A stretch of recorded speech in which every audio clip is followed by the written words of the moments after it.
through the eyes of Murray and Martin.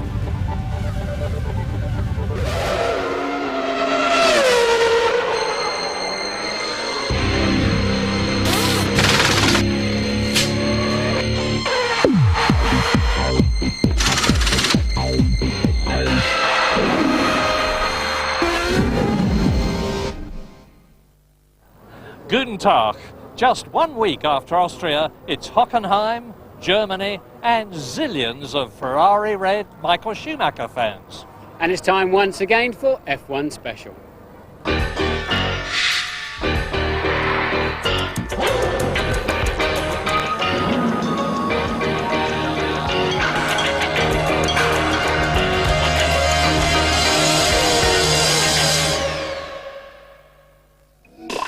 On today's programme, we spend time in the glorious Austrian countryside with new young Formula One superstar Alexander Wurz. We take a look at the drivers from the back of the grid that you seldom see. Martin takes you on a tour of Formula One's £1 million paddock motorhomes, and this week's F1 People features Ferrari's English chief mechanic, plus the action from today's qualifying. Well, 6 to go and the race for the championship is most definitely on. As ever, qualifying is crucial. Here's what happened earlier today. Michael Schumacher has never started his home Grand Prix from pole, and despite the enthusiastic support, the signs weren't promising today. Problems in the morning session meant Michael was in the spare. His championship rival Mika Hakkinen was sitting pretty, and 15 minutes into the session the Finn made his move and took up his customary position at the front of the field. Provisional pole with something to spare. Less than a minute later, Schumacher made his response, but it was less than spectacular. Enough for second place, but well off Hakkinen's pace. The big guns were firing thick and fast. Almost immediately, David Coulthard set a new marker. Yes, oh, David, you nearly lost that. This is going to put him in a superb time. There were welcome signs of encouragement for Williams, or at least for Jacques Villeneuve. He threw everything into his second run and briefly took provisional pole. While the battle at the front was hotting up, Tora Takagi was facing a different kind of heat. With teammate Ricardo Rosset forced to sit out the session after an accident this morning, Takagi was Tyrrell's only hope, and he promptly threw his car into the tyre wall.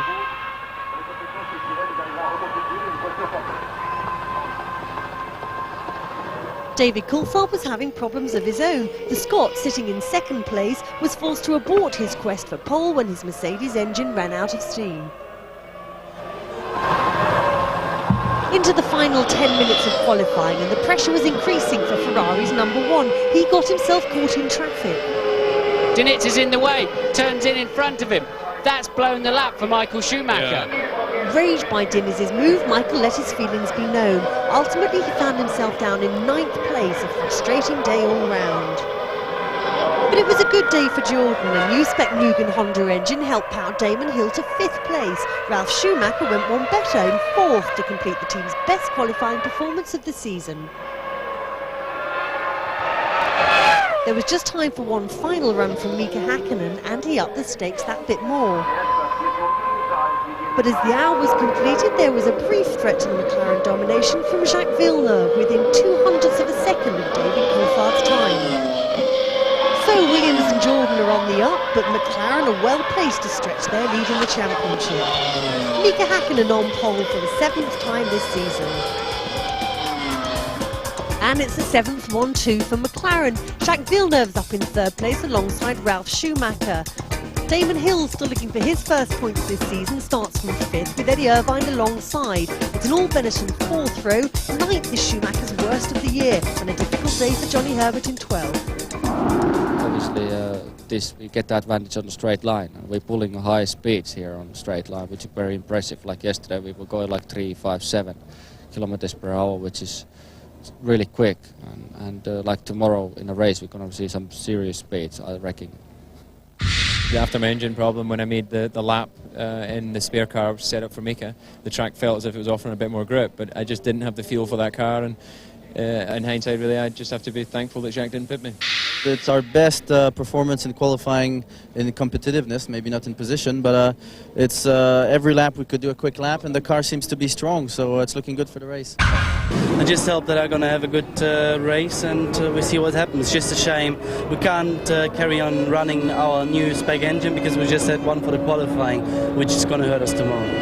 I only did 3 laps this morning, doesn't help, but it's not the main reason. I mean, Eddie is 1.4 seconds off the front.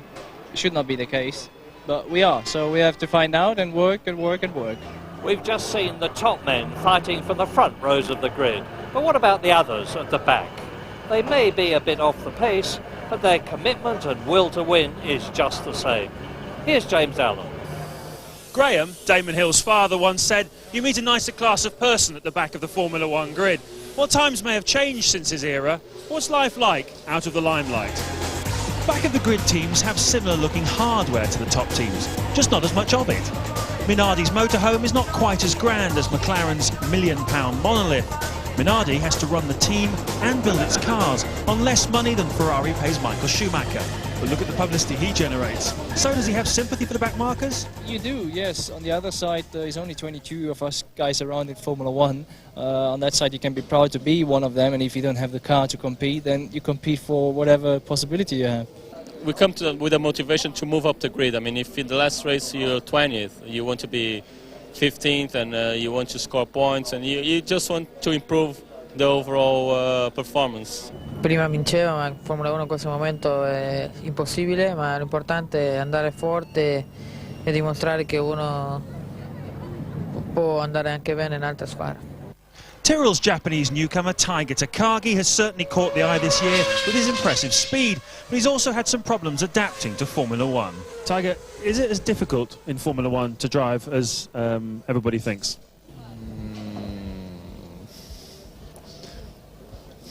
Can't make it.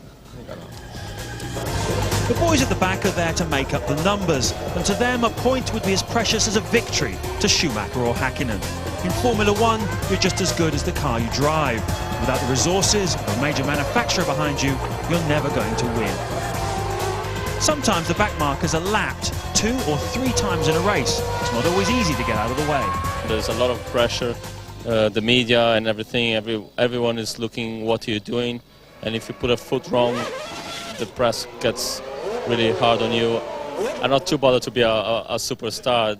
That's not my aim. My aim is to be there, to be quick, to win championship. I think the other side comes with your success. It must be difficult, but you can't miss what you've never had. So if you've never ran at the front, then you have the motivation and desire to try and get forward, and you, I guess, have to accept your position. Well, I'm starting to understand what it means to be further away from the start lights. There's a lot less pressure, basically. It's true that it often happens, that the backmarkers just stay in the way and don't look in their mirrors. So I've paid special attention to that this year, to always look in the mirrors and to completely move out of the way. And what's Tiger's view? And what about Damon Hill? Does he share his father's rose-tinted view of the backmarkers? No, I'm sorry, I don't have any sympathy for people who are at the back. They only have themselves to blame.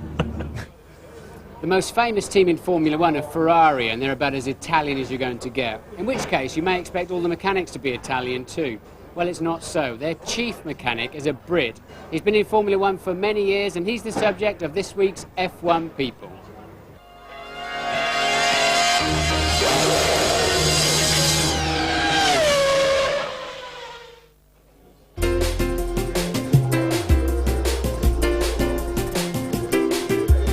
My name is Nigel Stepney and I'm the chief mechanic of Ferrari. We arrive on a Thursday, we check out to make sure all the telemetry is working, we start the engines and we do pit stop practice as well. After qualifying on a Saturday, we then prepare the cars for the race. We have about 8 hours of work from when we finish qualifying to finish the car Saturday night. On Sunday, we have a warm-up of half an hour, which is normally just supposed to be a shakedown for the car to check out the systems, but sometimes it involves a little bit more than that, depending on what the drivers decide to do. What I do during the race, I'm the guy who's putting the fuel in on the fuel rig system, hopefully putting it in. In Italy, you're probably under more pressure being at Ferrari. There's a lot more people looking at you, and if you do something wrong, you're not under the same coverage in the papers, in the television as you are in Italy. So it's important you have to get it right. We practice 30, 40 times a weekend, our pit stop procedures, our practices. So I think this year during the race and in the past during all the races, I think we're one of the best teams in our pit stops. I started off in Shadow in 1977. That was my first Formula One team. In 1979 I moved to Lotus because Lotus was a step up the ladder to move to a team that was one of the top teams. And I went to Benetton for 3 years. But looking at it, I thought there's no way that I'm an Englishman, I'm ever going to be able to work at Ferrari. But when the opportunity came along, there was nothing to stand in my way. Senna was a fabulous person, fabulous driver. Enjoyed working with him very much because he gave 100% and he expected the same from the people around him. So I got on very well with him. And the next one is Schumacher. I mean, he's not the same as Senna, he's different, but he has the same capacity, mentality, the same breed. One of the best. That's it for a few moments, but there's plenty more to come, including Grand Prix new sensation Alexander Wurz and Martin having a look at Formula One's incredible offices on wheels.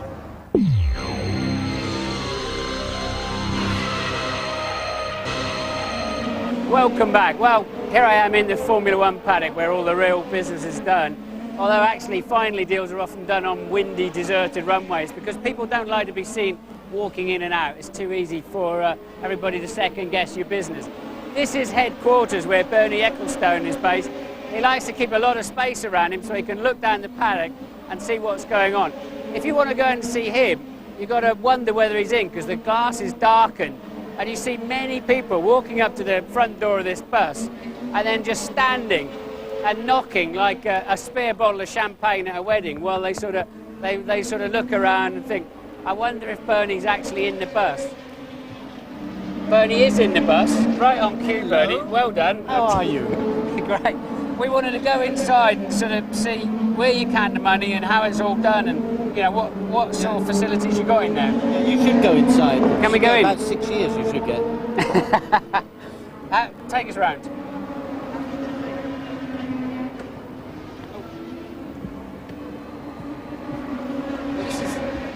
This is where you first sit, this sort of the ante-room, when you're really nervous, you're practicing your lines. What am I going to say if I get an audience with Bernie Ecclestone? What am I actually going to say to him? And then you'll hear something like, Brando! And then you know that that's your call to go forward. And it's full of grey Alcantara and it's all very nicely done. Very neat and tidy, as you can see. Immaculate. Bernie, what can you actually do from up here? What can you see? Not a lot. I can see everything. Yeah? Yes. I don't do a lot. But what you actually look, well, obviously your work's all done before you get here at the weekend. Absolutely. Then. What are you looking for? I mean, you can see all around the track. You can what? You can home in on what? We're monitoring. This is the host broadcast feed on this left-hand screen. Yeah. And this is the pictures we produce for the pay-per-view with the six different channels. Yeah. So we keep our eye on that. See what's going on. Now, it's a fairly nerve-wracking experience to sort of come in here and see you. Have you ever imagined what it's like standing knocking on that door down there? No. If you want to sit here, I'll go out and knock the door and see. I mean, I'm happy to learn.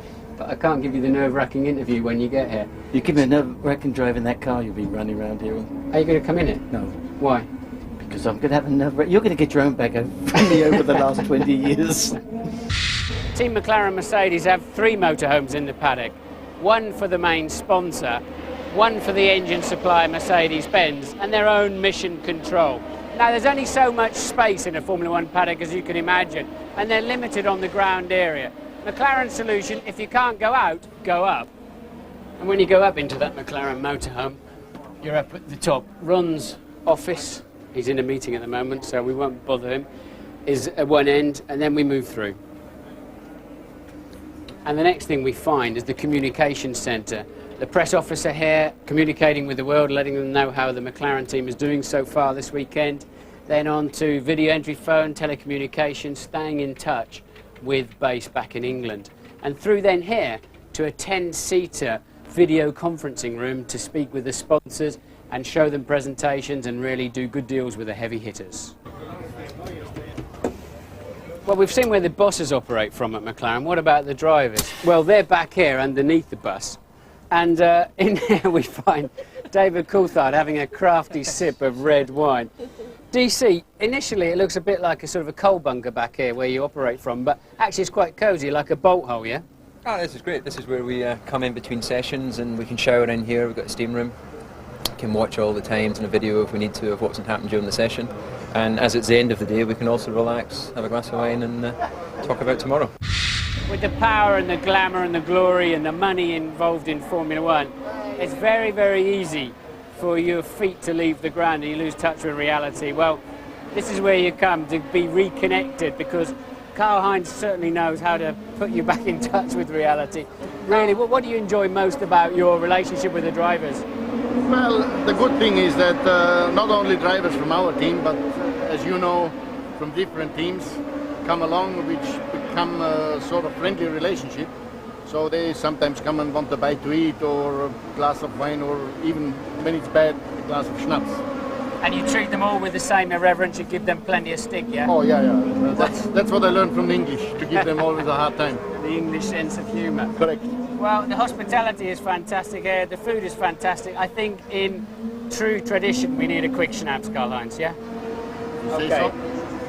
Martin? 1, 2, 3. Hang on. A big one for you. Oh, the same old tricks, yeah, the same old tricks. 1, 2, 3.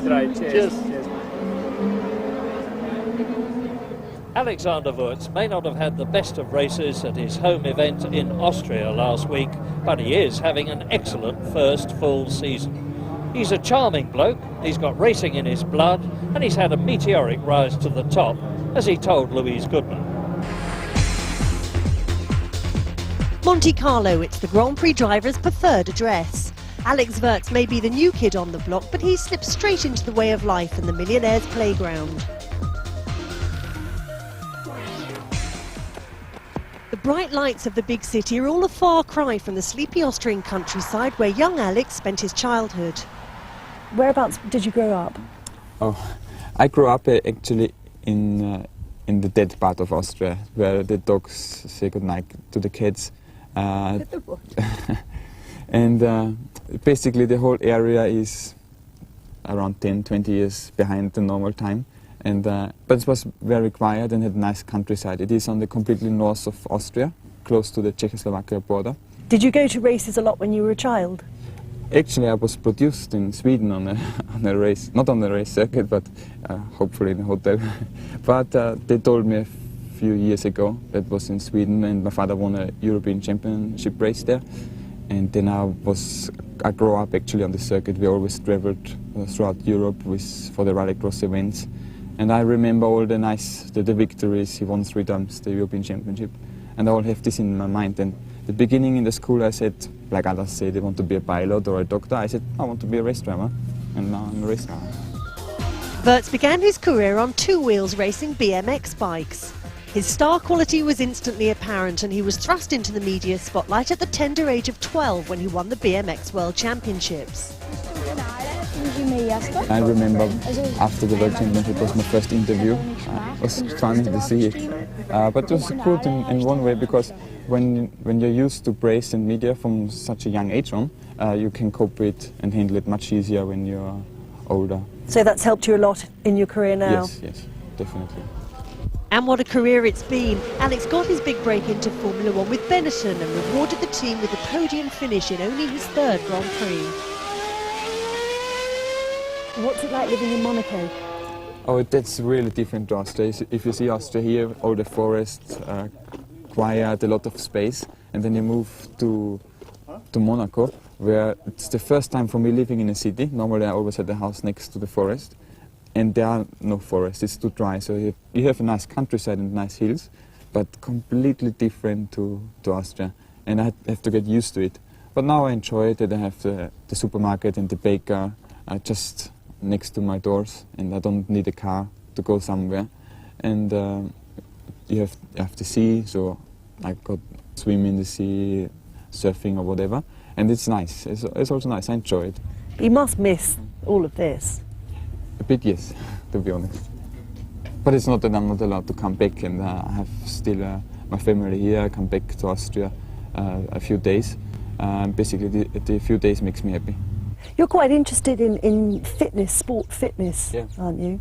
How did that come about? I don't know. Basically, since I'm able to walk, so when I was 3, I don't know, with 3 you start to walk maybe. I always did sports and wanted to be active, and I still have it. Because first of all, I need it for my sport, for Formula 1, to be fit. But mainly because I enjoy it. It's fun to do sport, be active, and then you have a good feeling. Maybe not while you're doing it, sometimes I do it quite extreme and hard, but especially afterwards it's good. What about your girlfriend? Does she live here or in Monaco? She's still based in Austria, but she's, most of the time when I'm in Monte Carlo, she's coming down. So basically, it doesn't matter where we are together. And even not on the same race, we are together in our minds. How long have you known each other? Long time? Oh, with Karen is her name. I'm together now since nearly 7 years, so quite long. Does she come to the races? Some races, yes, some not. And you're engaged, aren't you? Yeah. What does she think about you racing? She's not the biggest fan of motor racing, so that she doesn't know about wing settings and tyre compounds. But she helps me, and she accepts it. That's basically the best what she can do.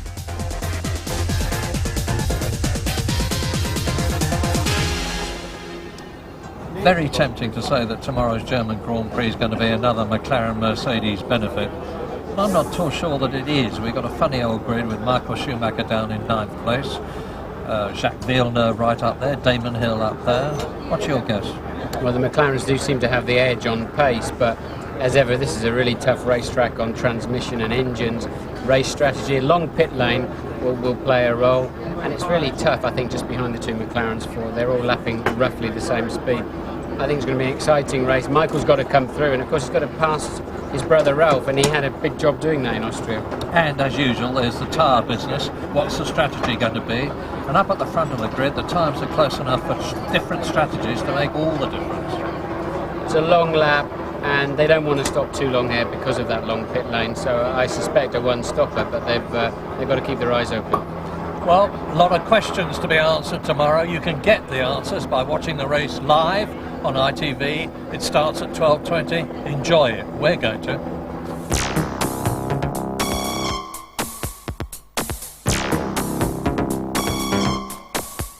It's more fun to compute. It's more fun to compute. It's more fun to compute. It's more fun to compute.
If you'd like to know more about Formula One, the website address sponsored by F1 Racing Magazine is www.itv-f1.com.